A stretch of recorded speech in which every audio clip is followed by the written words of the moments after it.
Oh non. Vous adorez les ancêtres, mais l'Afrique est toujours sous-développée.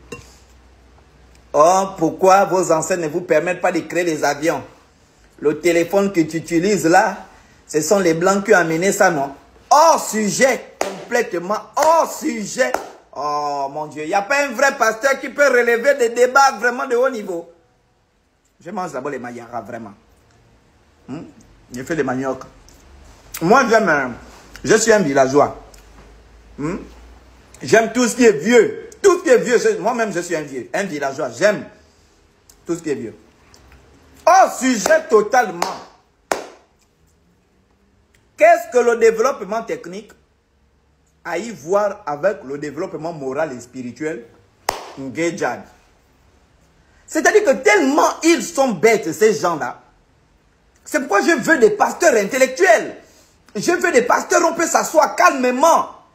Comme M. Minkala ou bien un autre trouvé. On s'assoit, les gens nous écoutent, c'est-à-dire on débat de façon posée. Il donne, je donne, il donne, je donne. À la fin, qui a donné des arguments convaincants?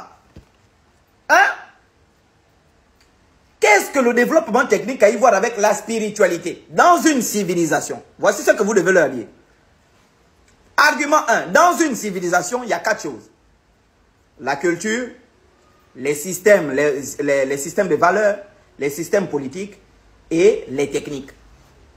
Et dans la culture, il y a les sciences, il y a les traditions, il y a l'histoire, il y a les langues, il y a les croyances religieuses, les croyances non religieuses, les croyances philosophiques.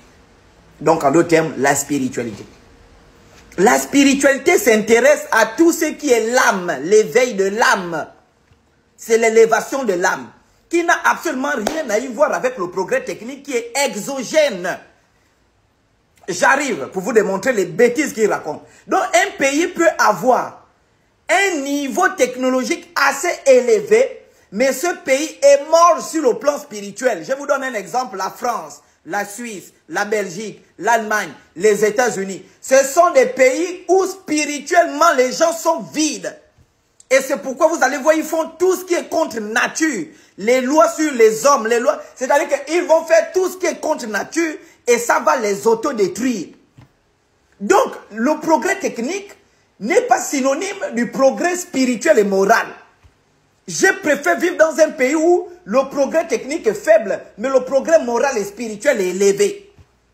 Donc, rien à y voir, ils sont hors sujet. Ensuite, donc, deuxièmement, quand on revient, le développement des sciences et des techniques, ben ça c'est l'investissement soit des entreprises privées ou du gouvernement dans le développement technique, qui n'a rien à y voir avec la spiritualité. Et puis quand un imbécile te dit, oh le téléphone que tu utilises vient des Blancs, mais vous me faites pitié, vous me faites rire. Et quand tu vois quelqu'un qui parle comme ça, c'est un Congolais qui parle comme ça, mais tu me fais rire. Pour fabriquer ce téléphone-là, on massacre des Congolais au nord Kivu, dans le Katanga, parce que pour fabriquer le téléphone là, on doit utiliser une matière première qu'on appelle le cobalt et une autre matière première qu'on appelle le coltan. Et donc la fabrication d'un téléphone, c'est pourquoi on dit le progrès technique exogène n'appartient à personne. Parce que pour fabriquer un téléphone, les matières premières vont venir de l'Afrique, peut-être je ne sais pas quoi, les caméras vont venir de la Chine, les trucs, et puis le pays va juste rassembler. Il n'a absolument rien à y voir. Vous n'avez même pas une idée du nombre des Africains qui déposent des brevets aux États-Unis, qui ont des inventions, qui ont des choses, mais je ne sais pas comment on peut être aussi bête. Vous connaissez, est-ce que vous savez que le constructeur Boeing, qui fut avant que Airbus ne développe ses avions, Airbus, vraiment, leur Bangala Airbus, avant qu'il ne développe les avions, le constructeur Boeing, quand il fabrique ses avions, le moteur vient d'un petit village de la Chine. Le fuselage vient peut-être de tel. Le fuselage, et c'est même ce que Donald Trump a reproché à Elon Musk, pour dire que tu n'es pas un constructeur d'automobile, tu es un rassembleur parce que toutes tes automobiles, les pièces viennent de partout dans le monde. C'est ce qu'on appelle le progrès technique. Ça n'appartient à personne. Tout le monde contribue au développement de ce progrès technique-là. Donc, ça sont des arguments que dans un débat classique, j'ai balayé ça. Oh, peuple africain, qu'on ne soit pas élevé sur les sciences et les techniques, on n'a rien à foutre. Nous avons encore des valeurs humaines, spirituelles et morales. C'est avec ce que nous dominons, nous allons écraser, coloniser le monde. Moi-même, fin juillet, je pars renseigner dans tous les pays d'Europe. C'est le début de la recolonisation africaine. Le Gabon, mon pays, sera la Mecque de tous les faux pasteurs. Ils vont venir ici pour se faire baptiser.